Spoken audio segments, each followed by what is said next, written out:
There it is. Hey. Official. Welcome, everybody. I'm Brad Kester, the Envision Cinema Coordinator, along with Andrew Norbeck, who is another one of our video film teachers at Canyon Crest Academy. And we are here with some panelists from the film and media industry for the first ever Career Awareness Month that CCA is putting on. And so we're really excited that you guys are all here.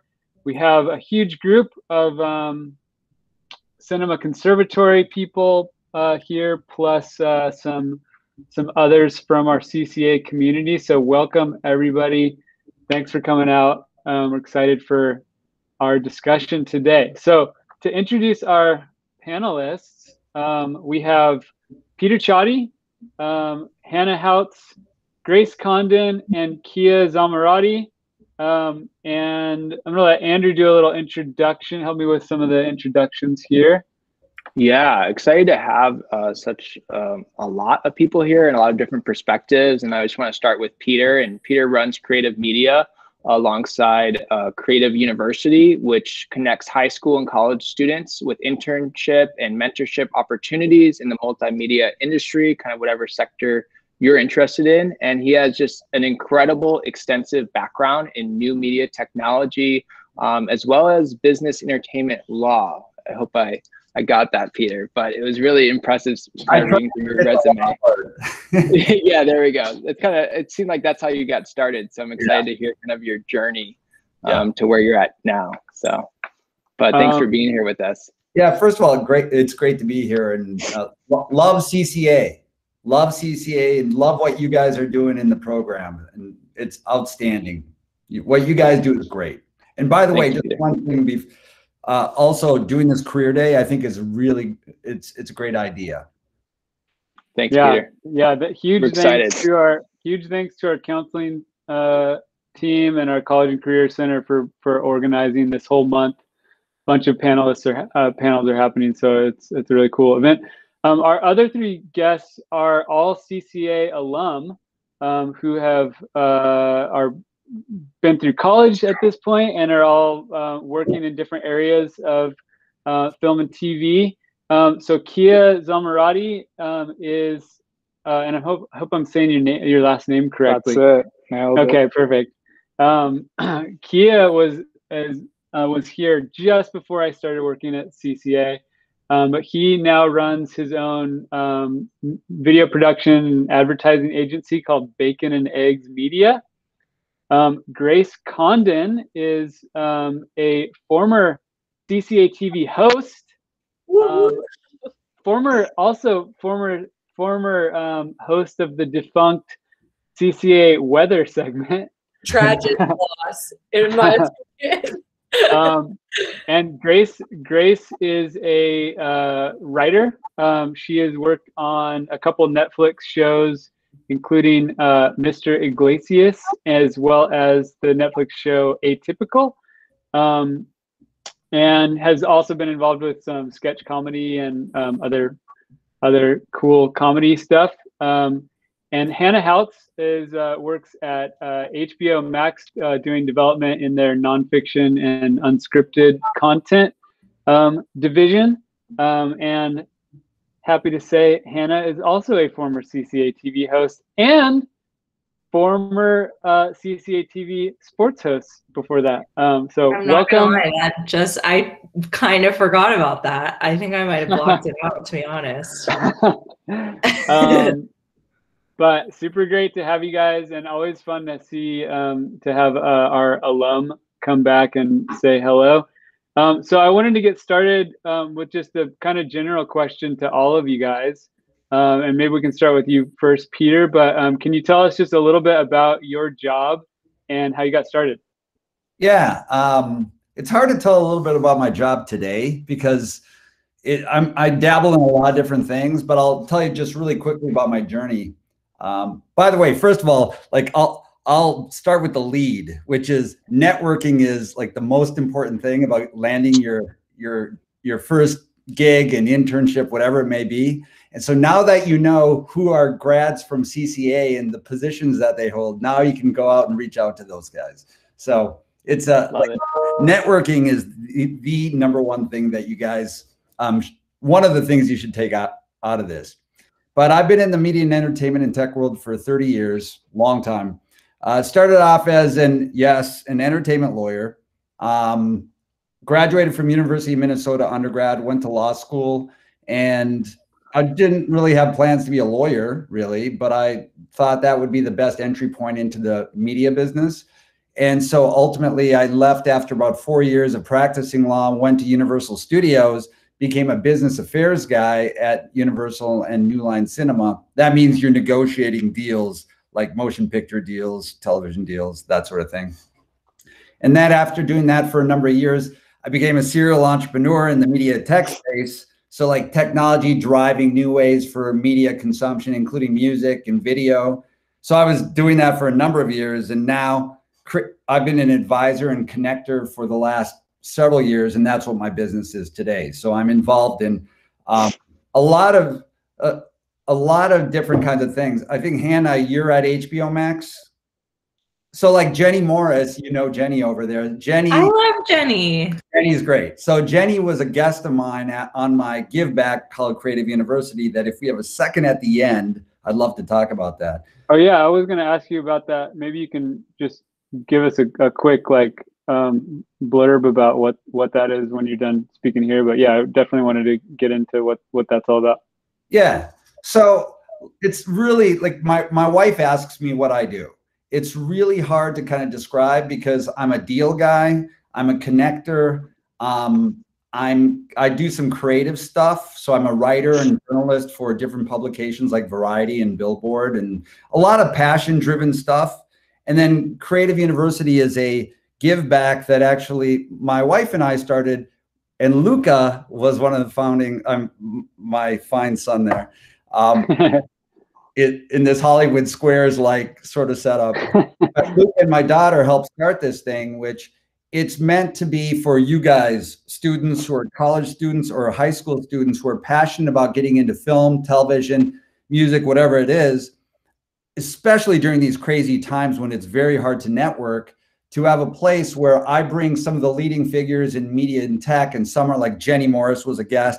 Fred Armisen from SNL was my guest last week. I mean, it's very kind of different kinds of people. So you see different roles that people play in the business, and it's entirely free to you guys. It's like if you go to One Plug, because it's really for you all, and it's a free thing, it's a give back. It's CREATV.media, CREATV.media.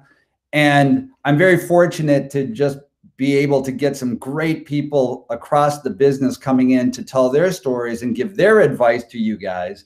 And also for those of you who are really dedicated and passionate and want to break into the business, we use our network to find some internships for you. And so we've been able to place just organically, because it was family started just a few months ago, place like 12 internships so far. A real job, a full-time job. And so that's a little bit of what I do. But I really urge you to try Creative Media or Creative University, because I think you'll get a lot out of it. Cool. And I added it to the chat. Andrew's quick draw on the copy and paste there. Super fast, Andrew. So yeah, check that out. I want to ask Kia, tell us about just your background and tell us about what Bacon and Eggs Media is. Sure, cool. So yeah, I went to CCA as well. Ended up going to University of San Francisco, studied finance, thought I wanted to go into the banking world, did not like it. And while I was in college, I was also interning at some startups, doing on the advertising side. And I was always enjoyed filmmaking, and I thought, you know what, let's start making ads that people want to watch. So we started doing that. And then, like Peter said, like it was all about networking. I connected with CCA alums that went to film school, and I'm like, hey, this is what I'm doing, but I want to do the productions and I want to do the filmmaking better. So I worked with numerous guys, and we started building out our production team. So now what we really do is we're kind of like an ad agency that also handles our own productions. So we write and produce big comedic ads for e-commerce brands. So yeah, we're heavy on the side of, you know, making fun things, but also it's very performance driven now. So we help brands, you know, get to $1 million in sales by creating content that does well online. So that's kind of where we're at. And Kia, were you involved in Cinema Conservatory, or were you just involved in the I know I've seen you on CCA-TV, but okay. I was in the conservatory, and also you might have seen me in like weird Borat character on the CCA-TV. Yep, that's where I've seen it. So yeah, I always was like, because you came, like, I think maybe you graduated just before I started working at CCA, but I was always like, who is that? Really? Yeah. That guy's got something. Yeah, good times. I always thought those were really funny segments. Maybe let's go to Grace. Tell us a little bit about your background and what you've been up to lately. Yeah. So I went to CCA. I graduated. I went to Boston University for college, and did a lot of comedy in Boston, both on campus and in the city. So if anybody is interested in comedy, there's a lot of fun improv theaters, and all the colleges in Boston, like Northeastern, Harvard, like Emerson, a lot of those colleges have comedy groups, and we all do shows together. It was a super fun, supportive environment.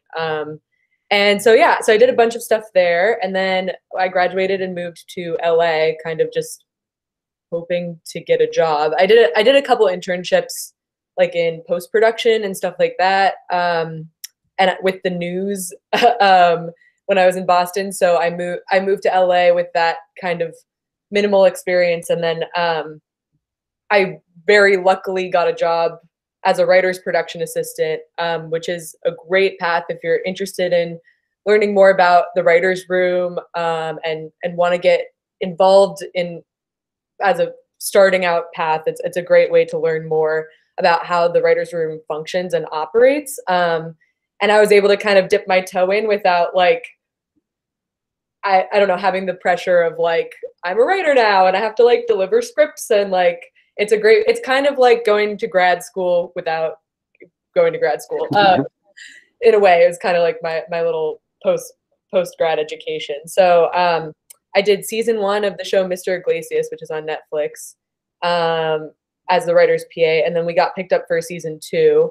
And I was bumped up to a script coordinating position, which is still in the writer's room support staff, but it's a little bit more responsibility. You're actually physically in the writer's room taking notes for the writers, and distributing the scripts to all of the production, proofreading, grammar.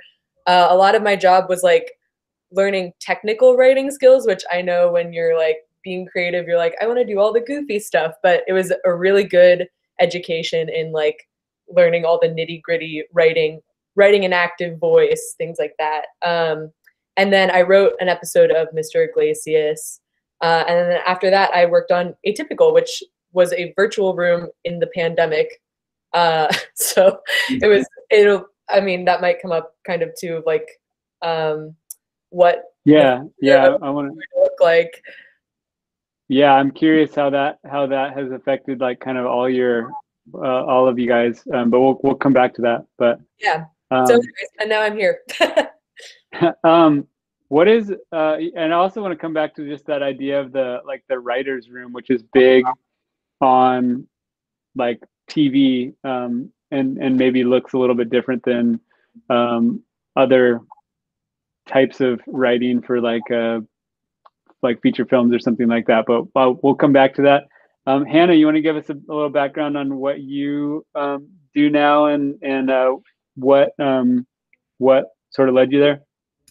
Yeah, for sure. So went to CCA and graduated in 2014. Then I went to Arizona State, where I got a degree in business and a degree in film. And during my time there, I interned at TLC. And I also interned for NBC doing marketing.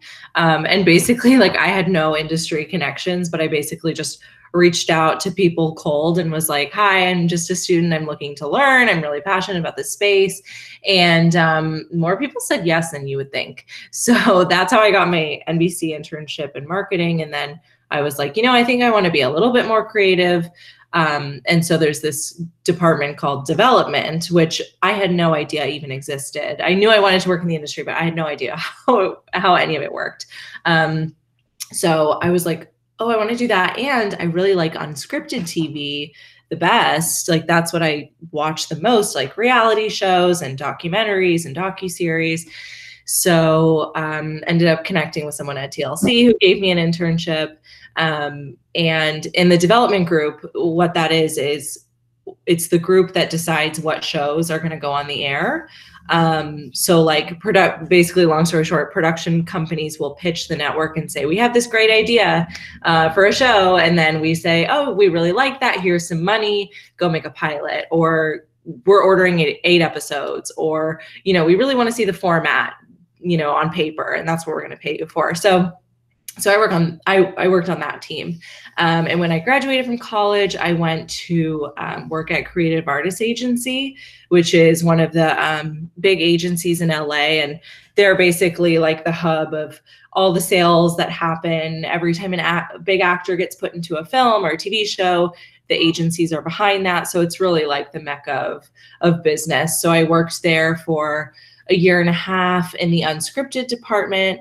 And then I got the opportunity to go to HBO Max, where I am now, and I work on the development team there. So back doing what I want to do.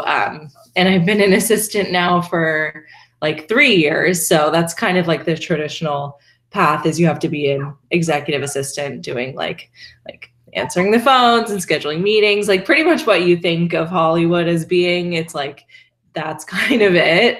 But The Devil Wears Prada. Yeah, literally, like I watched The Devil Wears Prada and I'm like triggered. Yeah. But also I feel really seen. But I'm on the track to like being an exec in our group, like being able to buy and manage unscripted content. So that's me. Cool. I want to, just kind of going around the whole group again. What is something that has like been your favorite part about like working in this industry, or like maybe something even specific that you've been involved with that was really exciting for you? So maybe we'll start. Well, just to keep it random, we'll start with Kia. I'd say my favorite thing, I think what we get to do, that's fun, is you get to come up with like crazy, weird ideas and see it come to life. Like for this skincare brand, we're like, all right, what if it's like this princess stuck in her castle dealing with acne? And the client liked it, and we're like, sweet, now like bring on the right people and let's bring this thing to life. So I think that's my favorite part, like coming up with crazy ideas, going through the entire production, seeing it in the end. I think that's what I enjoy the most about like filmmaking. What is that process like for you guys? So somebody comes to you and says, hey, we have this product and we want to market it. Like what's that process look from like that step to like having something? And are you making stuff? Is your outlet like mostly online, or like for people's websites, like that sort of thing, or is it something else? Yeah, so it's predominantly for Facebook ads, YouTube ads, some now like for connected TV, like if you're watching Hulu. But brands will come to us, and most of the time they have no clue what they want. They just trust us as like creative people to come up with it. So we'll first pitch them like 5. We'll put a deck together, a pitch deck of, hey, here are 5 like really crazy ideas. Which one do you like? And sometimes we'll keep some of them more straight. Like brands come to us and they might have never played with humor in the past, but we're like, all right, what if it's this crazy Terry Crews looking guy talking about how much he loves his fruits and vegetables? and they're like, oh, well, that's genius. Just, you know, you do that. So it is like we pitch all these ideas. They tell us what they like. And then our team will start scripting things out. We have a team of writers as well. We'll script it out, and, you know, it's collaborative with the client until we find the winning script, and then we'll go and produce it. Cool. Yeah, it seems like such a fun thing. And then I know you, a lot of our cinema people have met Jason Siegel, who's a CCA alum and went through the program. And I know you've been doing he's been doing a little bit of work with you. Have you had other, like, it sounds like you have had a handful of alum that you've been able to collaborate with. Yeah, so the other big one in our early days was Izzy Polek. I don't know if he was also my grade in 2011. Okay. And he was also a host, I think. So just hosts are, that's like the fast track. Just be a host on CCA-TV. Yeah. But yeah, like originally I enjoyed filmmaking, but I think we got to a point where I'm like, there are people that are better at me at doing this. And if I want to get to the next level, like, I don't need to be the guy holding the camera. I'll trust the people who are good at this stuff. So I had connected with Izzy and Jason, and who went to film school, Chapman and LMU. And I was like, hey, do you want to, you're in the film world, like, teach me about production. And I like writing and producing and being the creative director, but, you know, you're in the trenches. So let's team up and, you know, make this thing look amazing. Cool. Yeah, it seems like such a fun, like, looking through your collection of work. It's just a lot of, like, fun and silliness, which seems. Yeah, I wouldn't want to do it if it wasn't that. Yeah. Let's go, Grace. What's just like something that's been really exciting that you've been able to be involved with? That's maybe a highlight. Yeah, I mean, I think like just getting to write. And one thing on Mr. Iglesias, when we shot my episode, it was so cool because there was like a live studio audience. So one thing that I really love about comedy is like getting to feed off of an audience. And so getting to write jokes and pitch jokes on the spot and go tell the actor, like, and then see people just like, because they've seen the scene one time and then you switch a joke and then they're like, what? Like their minds are blown that you changed something, is like, it was like a really crazy feeling. So definitely like just shooting that episode and getting to see like my words on Netflix is crazy. Yeah, it's really crazy. Yeah, but I think like working with other people in general, like, I mean, Kia mentioned it, but the collaborative nature of every part of this industry, and Peter mentioned too, like networking, it's not just like networking because you want a job, it's networking because it's exciting to talk to other people and hear their stories and like work with them. And a lot of the people who have helped me find jobs are people who I'm just really good friends with, who like, you know, I asked them to go get drinks because I wanted to know more about them in general. And then we became good buddies. And it's, I think, I don't know, I'm sure other people would kind of attest to the same thing, where it's like, these are people, Hannah and I grew up together. Like we've like, they're people that you know. And I think that is one of my favorite parts, is that it's just like you're working with all of your friends. And I don't know about other industries. I don't know if other industries are like that, but I feel like it's really special thing about this industry. Going back to just like having your episode on, like the episode that you wrote on, and especially in front of a live audience, that seems just like pretty thrilling. I'm curious what the process was for you to write that episode. Like, was it something that you did on your own? Was it like in a writer's room, or like, and especially for like a series like that, what sort of like direction were you given for writing that script? Or was it just something that you came up with totally on your own? And then also, well, I'll let you answer that, and then a quick follow up on that as well. Yeah.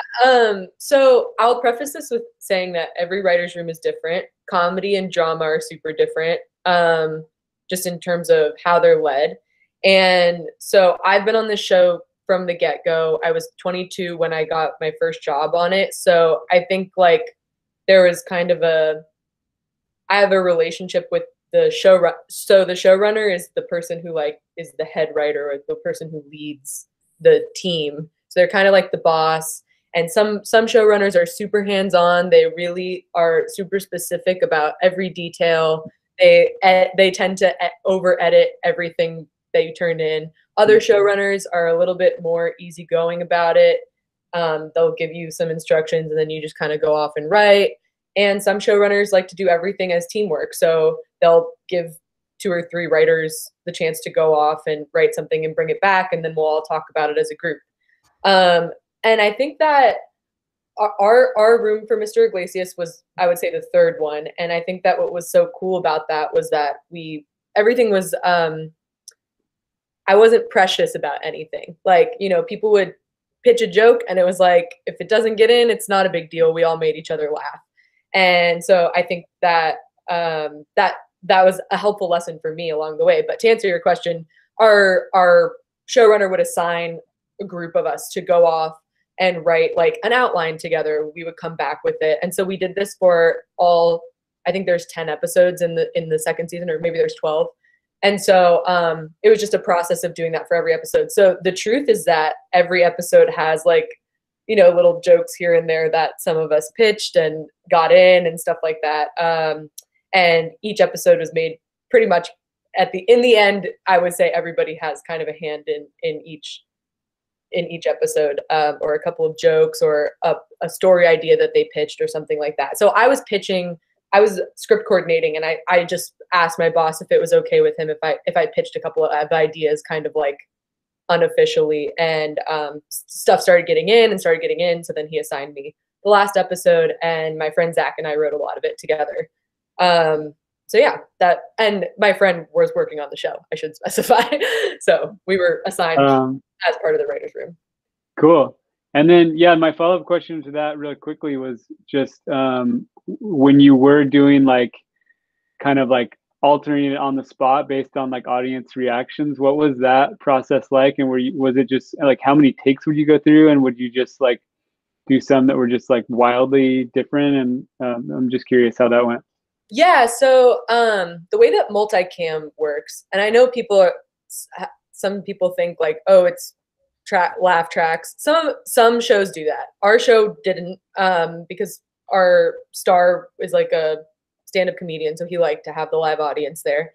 And so we would film one as scripted. The whole week we do rewrites. So we'll go see a rehearsal. We'll mark the parts that are working, and get notes from the actors of like, is this moment playing the way that we wanted to? Is it as funny as it could be? And then we go back up to the writer's room after the rehearsal and rewrite a lot of it. So over the course of that week, it changes a lot. And then Thursday nights, we would have our show night with our final shooting production script. And we would shoot, so we would do one take as scripted. And then you have a new element that's not just the writers and the actors, but also the audience. So you're listening to see if jokes are playing. And in the moment, you've got your script in front of you.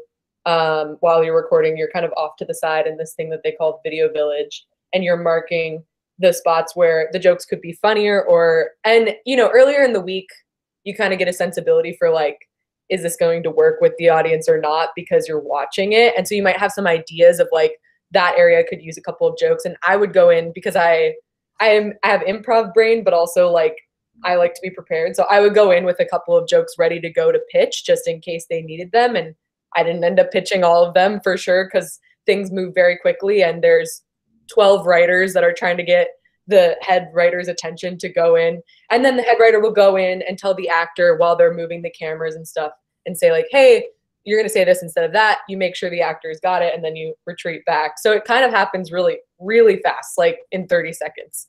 So you just got to be ready to go like with your joke if they're looking for one. But also sometimes, like I said, things just move forward and then you just got to be like, well, okay, whatever. And then you just go to the next scene.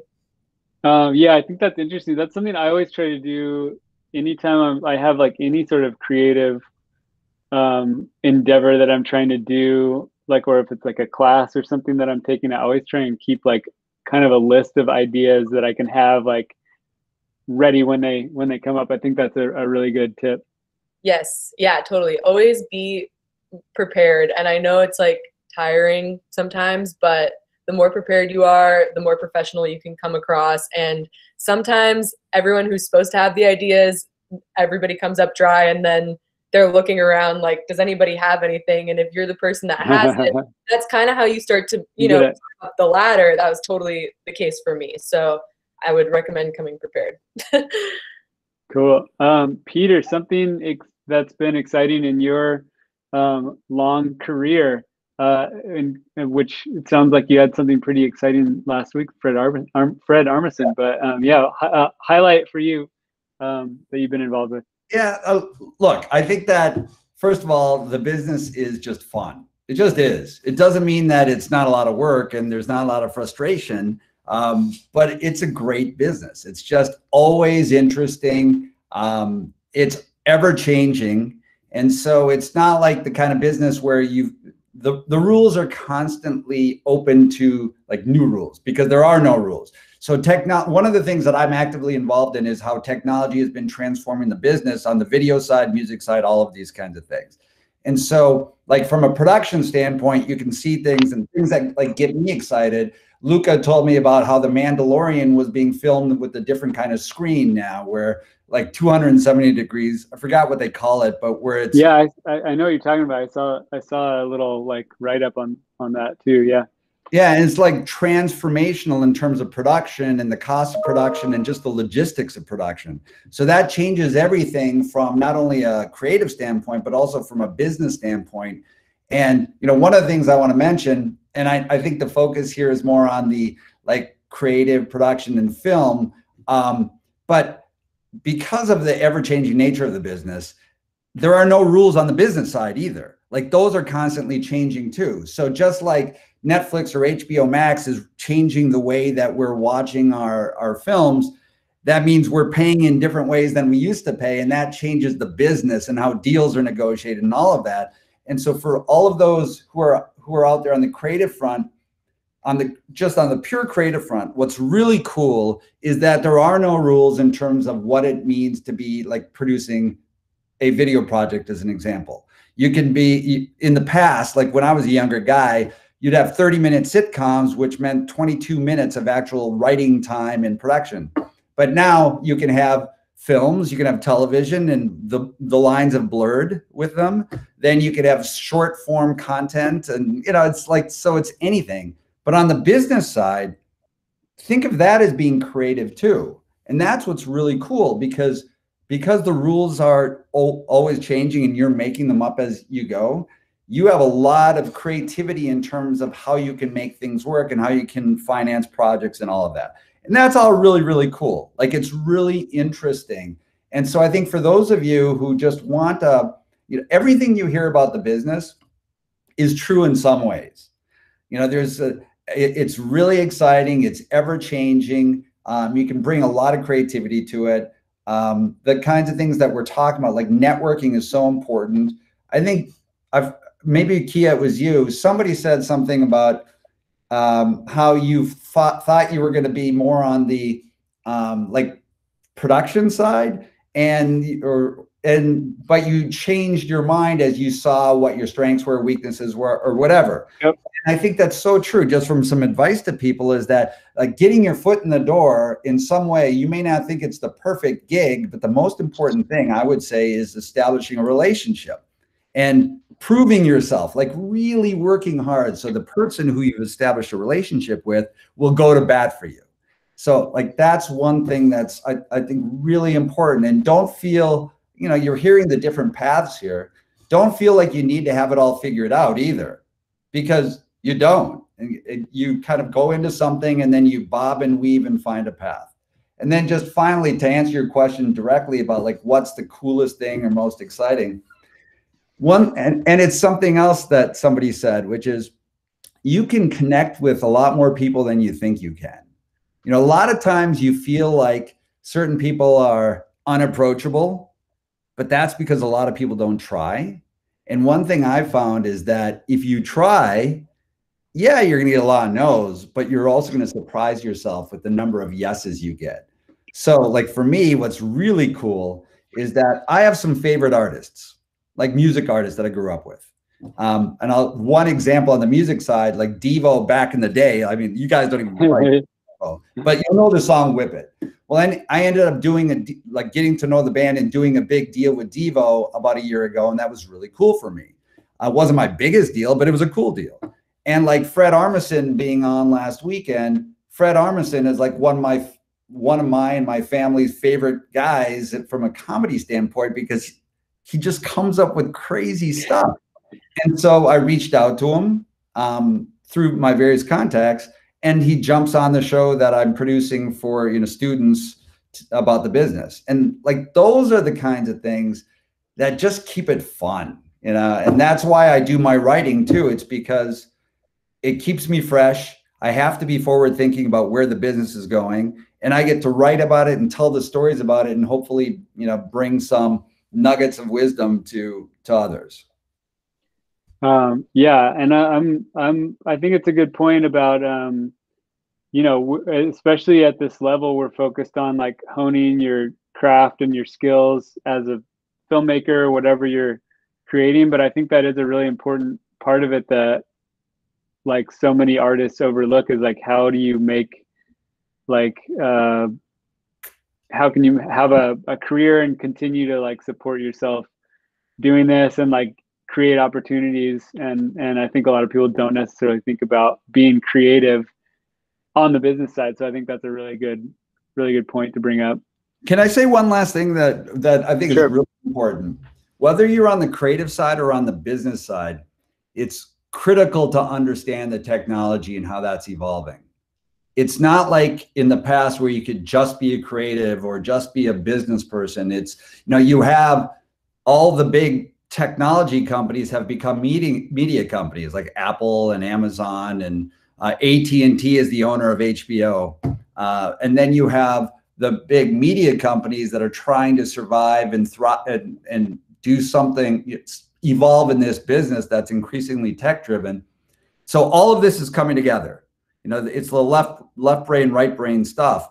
And it's critical to at least have a good sense across all of it and understanding a little of all of it. And I would say across all the different disciplines too. So like, even if you want to be in film, you should know about music, you should know about esports, you should know about games, you should know about all these different facets of the business. And that's because that will make you better at whatever role you end up playing. So having a conversational ability in all of those different realms is really important. Hannah, something that has been cool that you've been able to be part of, and just on the subject of business, I know that's something that kind of crosses into what you do as well. So I'm curious, like, your thoughts on that subject. But yeah, something that's been exciting for you to be involved with.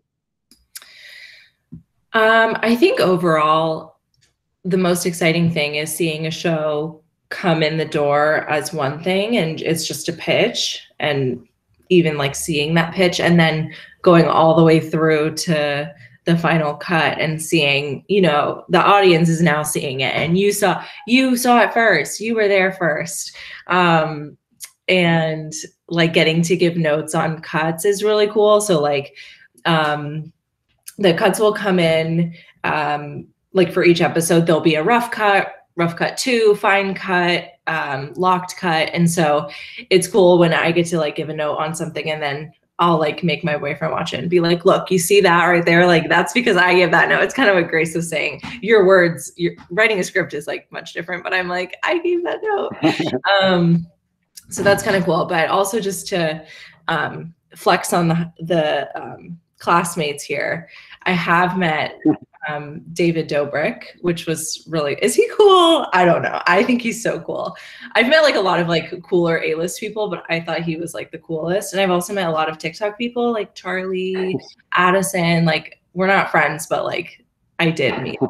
So I just wanted to like put that out there for everyone here. That's a huge flex. Yeah. In what context? So if you're involved in like sort of unscripted development, in what context did you meet people like that? Was it something that came in for like a pitch, or did you just happen to come across them at a party or something like that? Oh, like how did I meet these people? Yeah. Like how does that cross into what you do? It's usually pitching, because they all want their shows, especially now during the pandemic. Like every celebrity wants to like do an unscripted show because it's just an easy like way. And our production got up and going before scripted did, just because it's a little bit easier on the unscripted end. But yeah, they usually just come in and they pitch their project, and then we, ask them questions, and then that's kind of it. Oh, James Charles too. He was a good one. We love him. But yeah, it's like, it's fun. You get to like talk to them about their project, and then they're like, yeah, it's going to be great. And then you usually pass on it. But yeah. What is that process like when somebody comes in to pitch? And then like, what do you do from there? Like how many, I'm assuming it's like a small team of you guys. And then like, what sort of things are you looking for that give like that you'd want to give the go ahead on? Yeah. So it's funny, when I first started at HBO Max, I asked someone that, like I asked an exec, and I was like, so like, how do you know what shows to buy? Like, do you just buy things that you would want to watch?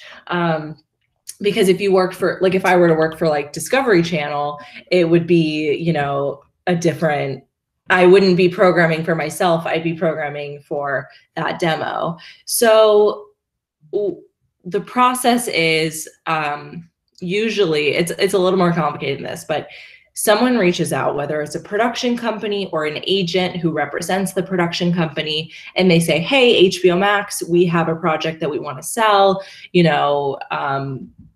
Lady Gaga's attached and we want to come in and she's going to be in the room. And so we say, okay, great. And then this is where I come in and I set the pitch, like I do all the scheduling. And then they come in and meet with us. And mind you, they're meeting with everyone else too. Like we understand that they're meeting with Netflix, they're meeting with, Hulu, they're meeting with everyone. And so they'll do all their pitches and they will kind of gather interest. Like if we say that we're interested, we're going to put in an offer on it.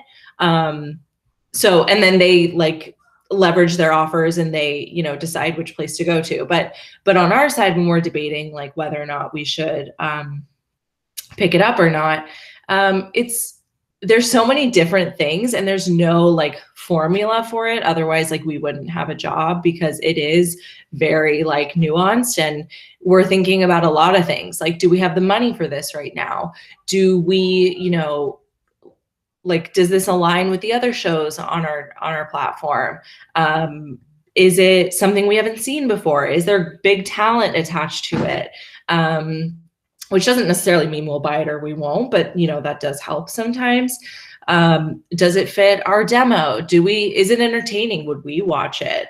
What is it going to cost to make? Like, there's a lot of these questions that we kind of go through and we'll discuss it, like as a small group. And sometimes after a pitch, you just know, you're like, that probably wasn't it. And you'll pass on it. But yeah, usually it goes to like a group discussion and we'll have a consensus. Yeah, it seems like a fun and interesting, but also could be like a very, like I could see that being very maybe contentious among the group, trying to decide what you're going to do, and maybe a little bit heartbreaking when you have to pass on some things that you really like. It is funny too, because like sometimes if the assistants really like something, we're not like in charge of buying it. We just, set meetings. But like if we really like it, they'll kind of give it a second look over, because they're like, oh, you guys are our demo. Like, why is it that you like it? What am I missing here? And then but a lot of times I'd say the group is pretty narrowed in on what it is that we're looking for, and there's not usually a ton of flip-flopping. But sometimes if we're not totally sure, we'll say, hey, we really like this, but like we don't want to order 8 episodes right now. Why don't we do a paper development step where you're gonna, we're gonna give you money and then you're gonna give us a treatment which has like the show kind of broken out. Or we're going to give you money to shoot a presentation or a pilot so that we can see what an episode would actually look like. And then we'll decide from there. For for our former CCA students, question, what did you gain? And then Peter, you can jump in just on something that you gained from your younger years, but what did you guys gain from like high school or even college that kind of set you up for where you've landed currently? Maybe we'll start with Kia. I got to take it back to the networking. Like, even our first clients were CCA friends who were doing marketing at startups, and I'm like, hey, can you please convince your boss to let us make a commercial for you guys? So, and also the people that we worked with were CCA alums. So networking was a big part of it. But yeah, also just I think you get a level of experience at CCA and conservatory that most people fresh out of high school don't have. So, in the back of your head, like how things look like and how to bring teams together. Yeah, and there's something I was gonna follow up on, but maybe I've lost it, but maybe it'll come to me. But Grace, let's go to Grace. How about just your experience at CCA, maybe something in college that kind of prepped you for what you're doing now? Yeah, I mean, in terms of, CCA, I think like you can't get a better kind of place to like just get an actual experience that's pretty similar to what the industry is like especially with like CCA-TV in terms of deadlines. I was, Brad, I think you called me this an unofficial member of Film Conservative, but yeah. So I'm not 100% sure about that, but I think like, in terms of just like the pacing and working together in creative groups for sure. In college, for me, joke writing was like, if you want to be a comedy writer, ground zero is just like being a super strong joke writer. And so I got a lot of experience with that, definitely working in my sketch and improv groups. And satirical news is kind of a place where like no one was watching, but we had enough of an audience that we could like get feedback on what we were doing and stuff like that. So, and more group work, like working with other people is just a huge part of this. It's really great if you're, and that doesn't mean like just extroverted. It means being good at communication. It means like understanding what the need of what you're selling is. And I think that's come up a couple of times. It's true about writing TV too. The network is looking for something super specific. And so usually if you're working with like, a bigger name, like Hannah was saying, like if Lady Gaga is attached to it, you have to do what Lady Gaga wants, but you also have to make it funny and you have to do what the network wants. So it's like being able to kind of balance all of those things, and making sure that like kind of what's important. And I think that a lot of that from CCA, totally, I learned there. So what is that collaborative aspect looked like during the pandemic? Ooh. Has that changed at all? Big question. Yeah, I think so. Like, I'm sure other people could weigh in on this too, but I think for us, it means a lot of communication is written and a lot of communication can get lost on video, which is like something that you wouldn't think, but there's a lot of like, it's hard to pinpoint what people are vibing on. So you have to just be super verbal about like, and super like straightforward about what you do and don't like, and try to be as direct as possible and make sure that you're listening to other people. And if you're confused about something, double checking with people if everything's over email or text message. So that's what I would say. Kia, I remember what I was going to ask you earlier is I was just curious if when you were first getting started, if you did like a lot of like spec commercials, because you mentioned like asking somebody that you knew that had a business or something if you could please make a video for them. But I'm curious if you ever just like kind of pulled the trigger and just made something that you knew wasn't going to be official just to get their attention. That's a good question. I mean, we never, fortunately, well, not fortunately, but we never did a spec commercial. I know a lot of people, and I think it's a great play. I know a lot of guys that have gone to good places by just making awesome commercials for even smaller brands that run as cool e-commerce brands, and just sending them the content, being like, hey, I made this, like, what do you think? And they have worked on like long-term deals with those brands. With us, I think we were lucky that I had a good network of people I knew that were already in places or that wanted to give us small projects. So we were getting paid like barely anything. We get like a few $1,000s and be like, oh shoot, how are we supposed to rent a place? This budget is like is a location budget. Like, how are we going to bring this to life? But we just got really gritty, and yeah, we made things happen. Do you ever on the subject of just like, because I feel like that's a pretty common problem where you have a client that wants to do something really fun, they don't have the budget for it, or they don't think they have the budget for it. What do you do to navigate that? Do you just like kind of figure out how to do it within their budget, or do you like push them and try and like get them to increase the budget and be like realistically like, hey, this is going to cost a lot more? I think it depends on what position, what level you're in. In our early days, it was definitely like, we just accept the deal and we'll figure out how to make it happen, whether we make money or not. I mean, we had the craziest one was we barely had any budget, but the concept that they loved that we pitched without even thinking about it was like this underground seller with like a bunch of Indian parents.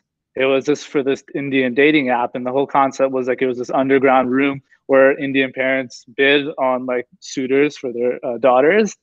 So the client loved it, and we're like, how the heck are we supposed to, with $800, like how are we supposed to do this? And we just reached out to a bunch of like Indian churches, and we had one of them agree to it, and they brought like all their members, and it was just like a blast. And it's just like things you have to do to get gritty to make it happen. I think now it is very much like, okay, well, this is the budget, and we'll write ideas to what we can do within that budget. And you know, and we're happy to do more, but it's obviously going to cost money. So yeah, I think it's kind of part of the creative process is like sometimes you come up with like something really creative, like because you don't have the budget for it, like the reaching out to a whole church, like you probably wouldn't have thought about that, but it works. Totally. Nowadays we'll just find somewhere, book it, hire some actors, but you know, when you got to be gritty, and you figure out ways to do it and still make some money off of it. Hannah, something that you took away from like your experience at CCA, maybe at where you went to school, Arizona State, that has been something that's been valuable for you? Yeah, I mean, just to give some perspective to CCA students, I feel like, I mean, it's been a long time since I've been there, but I imagine it's probably even more academically difficult than when we even went, and like competitive and all that stuff. And I am just here to say a few controversial things, which is one, it doesn't, whoa, this is a really hot take. Say it. I don't think it really matters where you go to undergrad. I agree. I think it's great if you can get into something, you know, a specific program you're really interested in, but I think that it's like most important just to go where you think you'll be happiest and where you will be successful, because that really is what matters at the end of the day, and you will find your way into whatever it is that you want to do. CCA is a lot harder than like any school. Like high school is so much harder than college. like the classes, I just remember like the homework and everything. It's like, it's way harder than college. So you should feel good about that.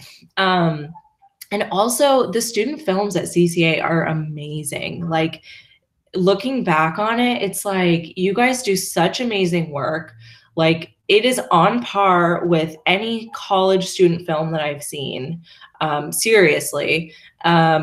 So you should feel confident about your skills and about the program you're in, and that you really are being set up for success, and that like anything else you do is going to be like a walk in the park. Can confirm from Colin in the comments. So that's just my hot take. And especially during this time, it's like, it's such a hard time on everyone. Like go easy on yourself. You guys are all doing amazing, and like, don't stress out too much. By the way, as a parent, I'm gonna second that. Somebody who's been around the block a lot. First of all, since I'm a parent of a CCA student, you know, I have a little bit of that CCA pedigree on me too. The fact that you guys go to CCA is such a great thing. It's such an amazing school. I mean, obviously we had nothing like that where I grew up in Minneapolis, Minnesota. So I had no idea where to go. You guys have a general idea of what's interesting to you, and you have a network. Now you have a network. If you can, and the one piece of advice when networking, now you have some names and faces and you can get to a lot of people that way. Make it a two-way path. Make sure that you're giving and not just expecting to receive.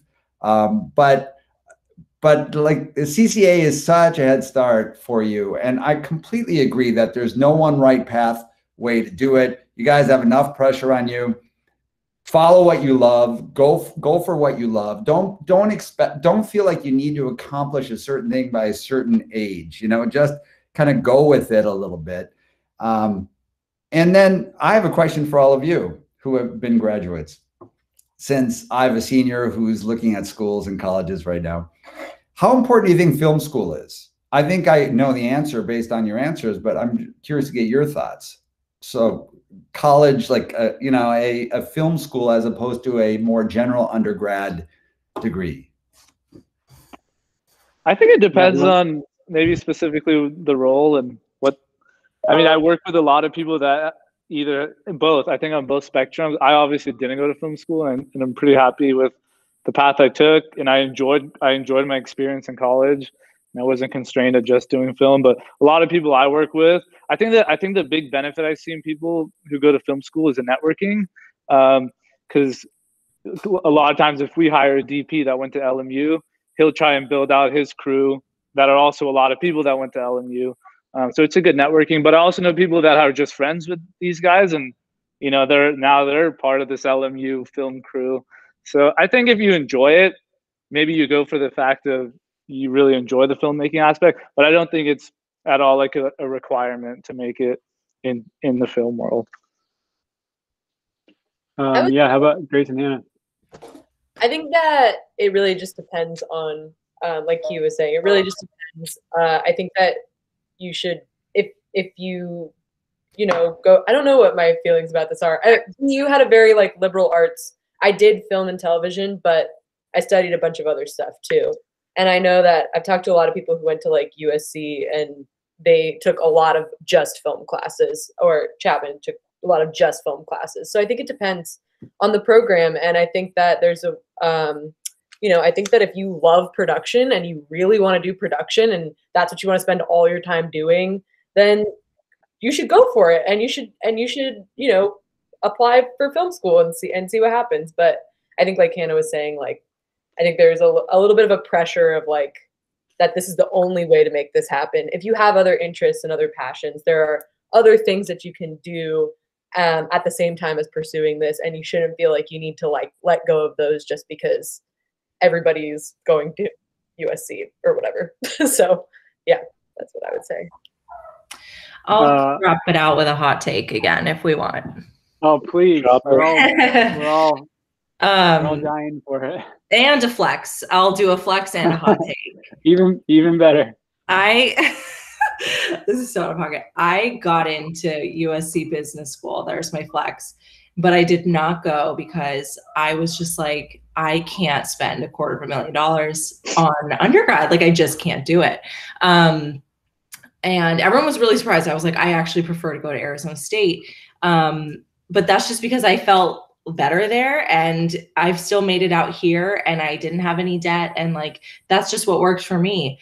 As far as like a film degree, my personal advice that I would give to people is get a business degree and get into like the film world. Get a business degree, and if you can also do a film degree, do that.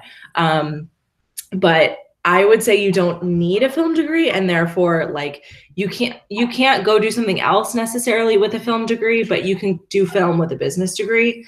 I know that's not like the cute answer that people want to hear of like follow your dreams, but at the same time, like it gives yourself more options if you study something like broader, to be honest. And that's my hot take.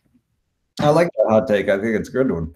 I'll just score the one last thing about it. I really do think that for everybody, get your foot in the door in any way you can. And if you establish that first relationship, that will lead to the next one. That's going to be the most important thing, probably more important than your school or anything like that.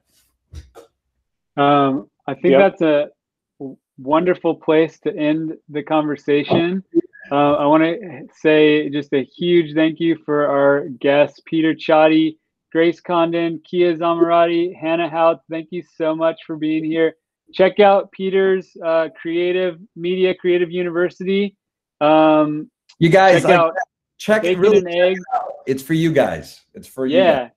Anything coming up and that we can look forward to, Peter? Are you still? Yeah, I'm trying to get Destin. I would love him to be on. So he'd be great. From what I understand about him, he'd be great.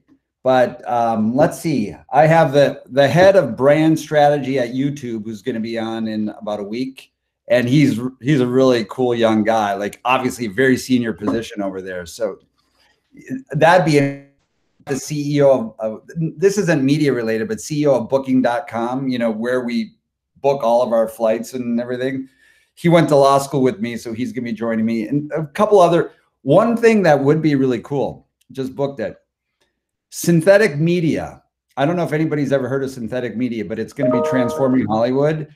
There's a really cool company that's going to be featured as one of my guests talking about synthetic media. And that's something that all of you should, I think you'll get a lot out of it. It's fascinating. Cool. And you have a whole like back catalog that we can all check out. So check out Creative University. Check out Bacon and Eggs. Look for Hannah's stuff on Hannah's notes that made it into some HBO Max shows. And make muffins on Instagram. Just kidding. And I'm gonna go watch all of Mr. Iglesias right now. Grace, yours is the last episode of season 1. Mine is the last episode of season 2. But yes, season 2. All right, I'm gonna binge it. Thank you so much for being here, and thanks to all of you for being our audience and joining in. And check out the other college and career awareness month happenings on the CCA counseling website. That is all. Thank you guys so much. We'll see you later. Thank you. See you guys. Thanks. See you guys. Thanks, everyone. Thanks for joining.